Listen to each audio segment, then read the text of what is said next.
put a smile on your face when you're moving from place to place. Good morning, good morning, morning, good morning, morning. Good morning, viewers, and welcome back to the Tobago Updates morning show, coming to you here live from the Port Mall in Scarborough, Tobago. We just at about 7:15 a.m. this morning, and we're happy to welcome, joining us online, Dr. Oscar Ocho, Director of the School of Nursing, University of the West Indies. Good morning to you. Hi, good morning, and how are you? It's a pleasure being here again. All right, excellent. Thank you so much for joining us. And we're diving straight on into our topic for this morning as we speak to our healthcare system. We want to get in a little more specifically to the challenge that we are facing as it relates to, the infant deaths and so on happening in our space. And I want you to start off by kind of putting into perspective for us, as sometimes people see doctors as part of the medical field, nurses and so on. That critical role that our nurses play, especially as someone responsible for shaping and nurturing and developing and training our nurses that are heading on out to the system. Tell us a little bit about that critical role in the healthcare system when you train our nurses. Oh, thank you so much, and you are spot on. Nurses play a very central role in the healthcare system because we are at the intervention stages in individual lives, pre-conception, that is all our advisement, our involvement in the antenatal clinics and the family planning clinics, right up to the late chronological years where we are involved in dealing with persons as they grow older and dealing with the non-communicable diseases. And our function extends from health education, providing information and health promotion, right down to our clinical involvement in the diagnostics as well as the management of individuals. And it's important to note that we are there 24/7. So while the lab techs will come in at the diagnostic levels, the physiotherapists may come in at some stage of rehabilitation, while the doctors would be there with the diagnostics and also helping with the prescriptions. The nurse remains 24/7 in providing that clinical care to patients. All right. And I want you to give us a sense in terms of that area of training. What is the ideal nurse to patient ratio? And we're speaking in the context here of when caring for children and infants in particular.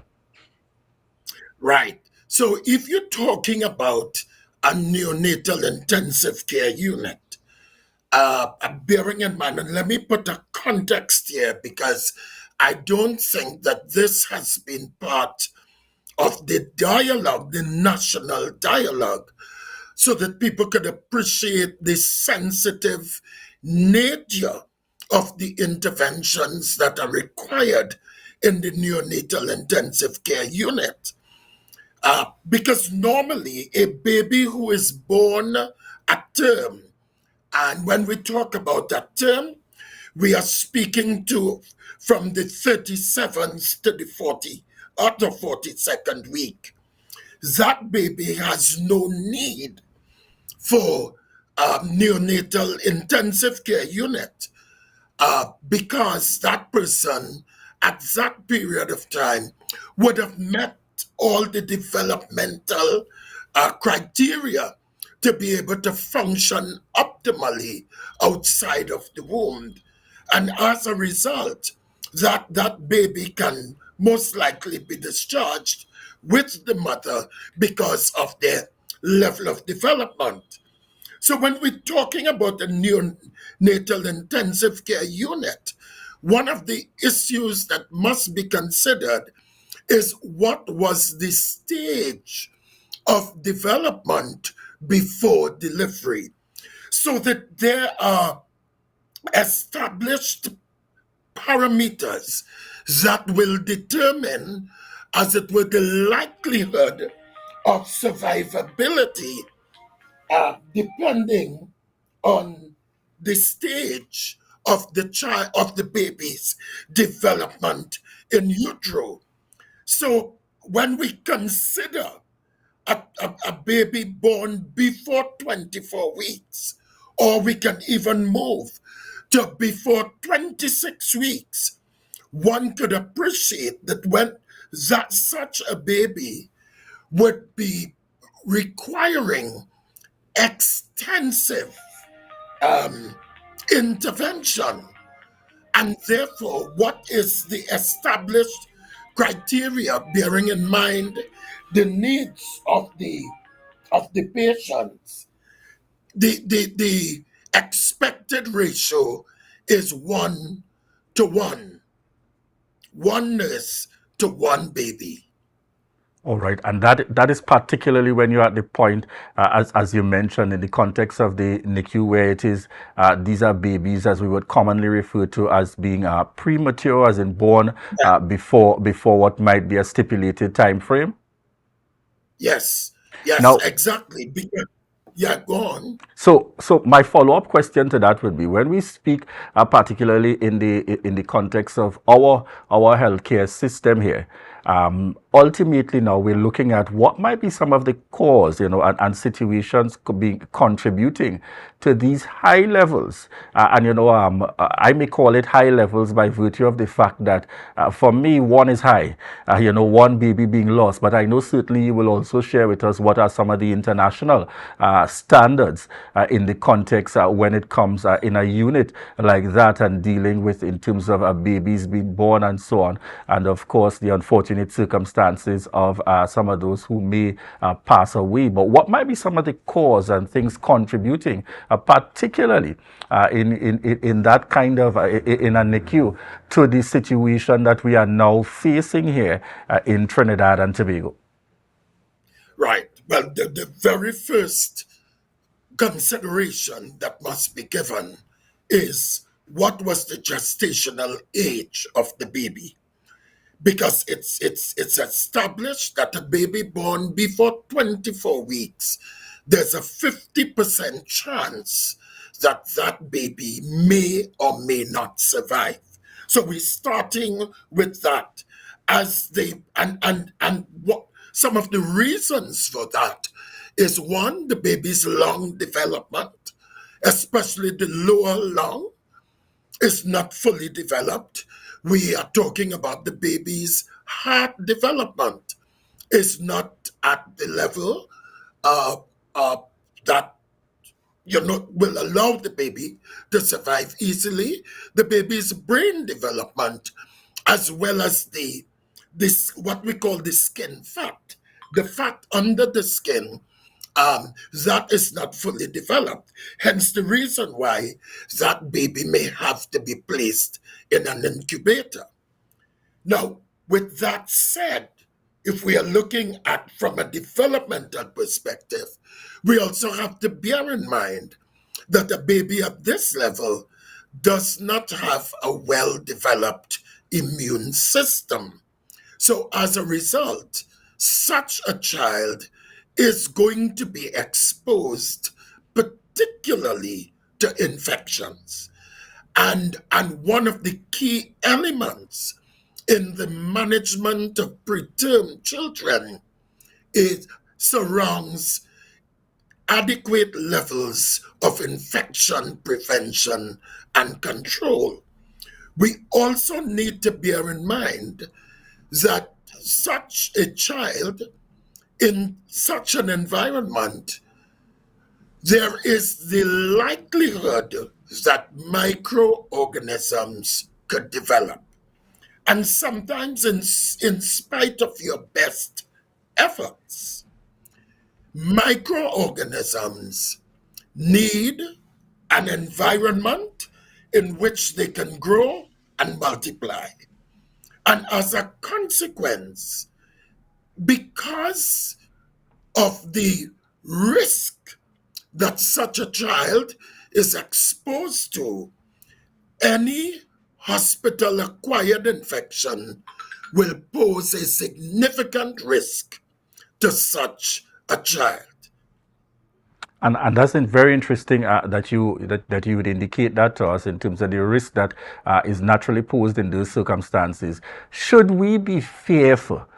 Should we be very concerned, as is the case now that is happening in Trinidad and Tobago, based on what is happening there at our NICU, and certainly what would be considered one of our major hospitals in Trinidad and Tobago?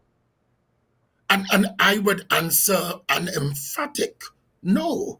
There is no need for concern because let's face it, we would have had a number of babies who were born preterm, who would have had excellent care by our neonatologists as well as our nurses.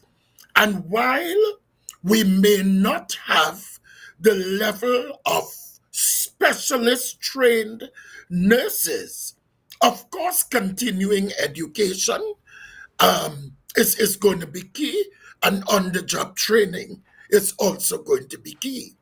We have had very successful rates of survival because when you look at our infant mortality rates over the last few years, one would appreciate that our neonatal and maternity units have not been in the mass media. Why? Because we are doing something right.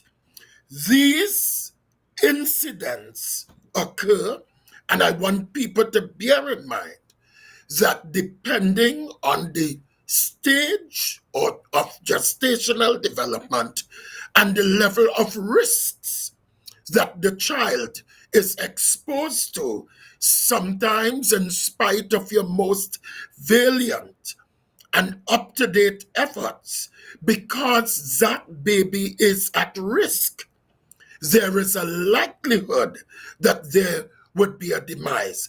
That no parent would wish that for themselves or any other parent.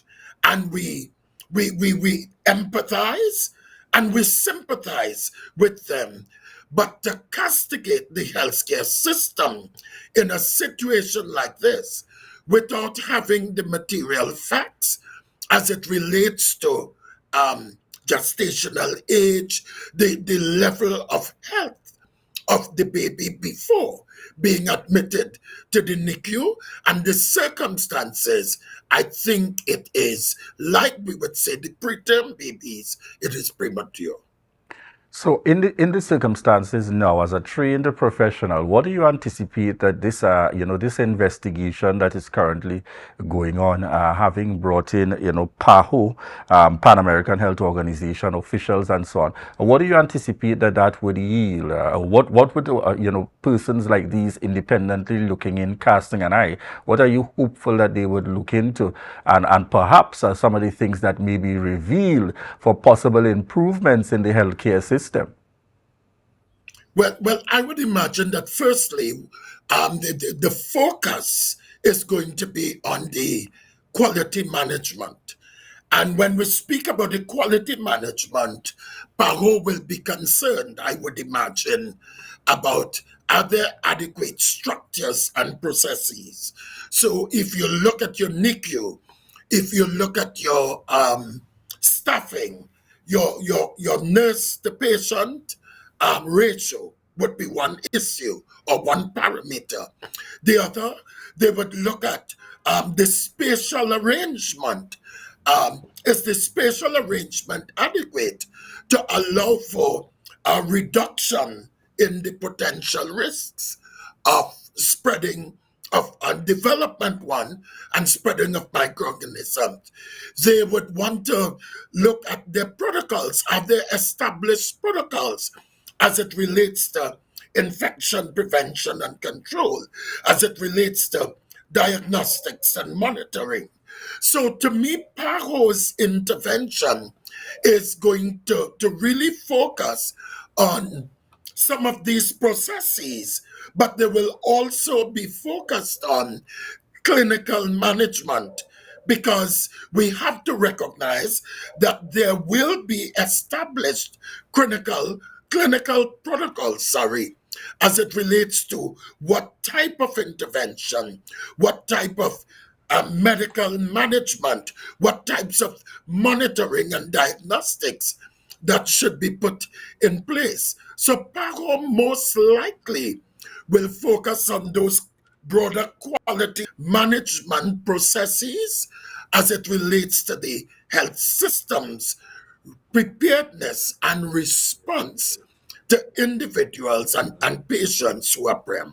All right. And I want to get from you again very quickly before we close. I know you're mentioning that it seems to be within what is in terms of the ratio, in terms of infants and so on, and those who may die as part of the international standard. But are you not concerned that so many in such short space of time, and I think that is what is bringing on the concern that's coming from the public to even lead to this point of PAHO being invited to perform an investigation.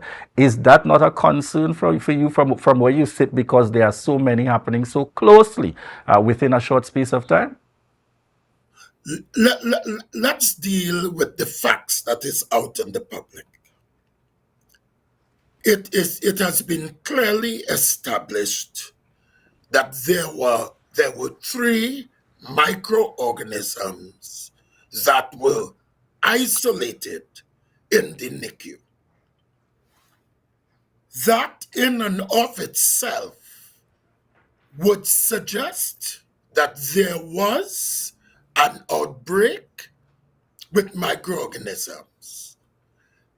There might be a number of factors that may contribute to the growth and to the spread of microorganisms. The internal systems may be able to identify what were some of the factors that would have contributed to it. That happened, and therefore one would expect that in doing their monitoring, they'll be able to identify what were the contributory factors for the first the development and secondly the spread of the microorganisms. That is not routine, but it does happen, it could happen, and it will happen. What is key is ensuring that the potential for the growth and the spread of these microorganisms are minimized, and this is where your quality assurance principles will come in. My concern is going forward, how are we going to treat with the need for staffing if that was an issue? We also have to consider the development of specialist training, because while nurses may be able to on the job get the level of support and training because of the interprofessional approaches that we use, there will be a need for ensuring the scaling up of the number of specialist trained nurses. But I am not overly concerned, because you look at all NICUs in the most developed countries, if there is an outbreak, sadly, there will be such an outcome. All right. We got to leave it there for this morning, but we want to say thank you very much, Dr. Oscar Ocho, Director of Right. UWI School of Nursing, for joining us here on set this morning and really giving us your perspective as it relates to the current circumstances prevailing here in Trinidad and Tobago. Thank you so much again for connecting with us this morning. All right, viewers, we want to say thank you to each and every one of you for continuing to choose the Tobago Updates morning show. Stay connected, stay right here with us, and we give quick shout out. I see Bukumatic Punchman in the mix with us this morning. Betty Foster Martin, good morning to you. Good morning, good morning. And thank you so much to each and every one of you. I see our very own faithful viewer, Julia Brown, also joining in with us here this morning. As we prepare to head on into our next interview, we're going to take a quick break, and we want to remind you that this is your opportunity to share the live, share the live, share the live. We'll be right back.